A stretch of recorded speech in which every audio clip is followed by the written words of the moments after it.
Hi guys. అందరికీ ఈరోజు కొత్త రకమైన చిల్ అయ్యే మాక్టైల్ రెసిపీ చెప్తున్నాను. దానికి కావాల్సిన ఇంగ్రీడియంట్స్ వచ్చేసి మందార పువ్వులు, శంకు పువ్వులు అండి.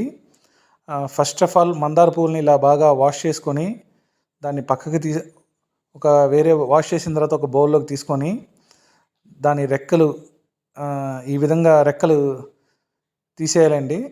ఆ రెక్కలన్నీ తీసేసి ఒక బౌల్లో పెట్టుకోవాలి. ఈ విధంగా మొత్తం. తర్వాత శంకు పూలు అండి, శంకు పూలు రెక్కలు కూడా తీసేసి దాన్ని కూడా వాష్ చేసుకొని సపరేట్గా వేరే బౌల్లో పెట్టుకోవాలండి. తర్వాత హాట్ వాటర్ని బాగా హీట్ చేసిన తర్వాత మనం ఏదైతే మందార పూలని తీసుకున్నామో దానిలోకి వేసేయాలి. అలాగే శంకు పూల్లో కూడా వాటర్ అనేది ఉంచాలండి. ఒక 2-3 మినిట్స్ అయిన తర్వాత దాని రంగు ఏదైతే వాటర్లోకి వచ్చేస్తుంది, పూలు రెక్కలన్నీ కలర్ మారిపోతుంది, వైట్గా వస్తుంది. ఇదిగోండి ఈ విధంగా. అలా అయిపోయిన తర్వాత దాన్ని ఫిల్టర్ చేసేయాలండి. ఇదిగోండి ఇలా న్యాచురల్ కలర్ వచ్చేస్తుంది. దాన్ని అయితే మనం ఐస్ క్యూబ్ ట్రే ఉంటుంది కదండి ఫ్రిడ్జ్లో, వాటిలో వేసుకొని ఇలా స్టోర్ చేసుకొని ఐస్ క్యూబ్స్ మారిన తర్వాత ఇలా గ్లాస్లో వేసుకొని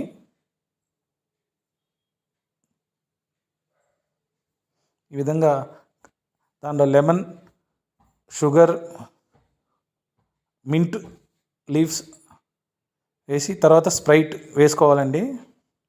వేసుకొని ఈ విధంగా కలుపుకొని తాగితే సమ్మర్లో చాలా ఉపయోగం ఉంటుందండి. దీనివల్ల డిహైడ్రేషన్ అవ్వదు, స్కిన్కి కూడా చాలా బెనిఫిట్స్ ఉంటాయండి. సో అందరూ ట్రై చేస్తారని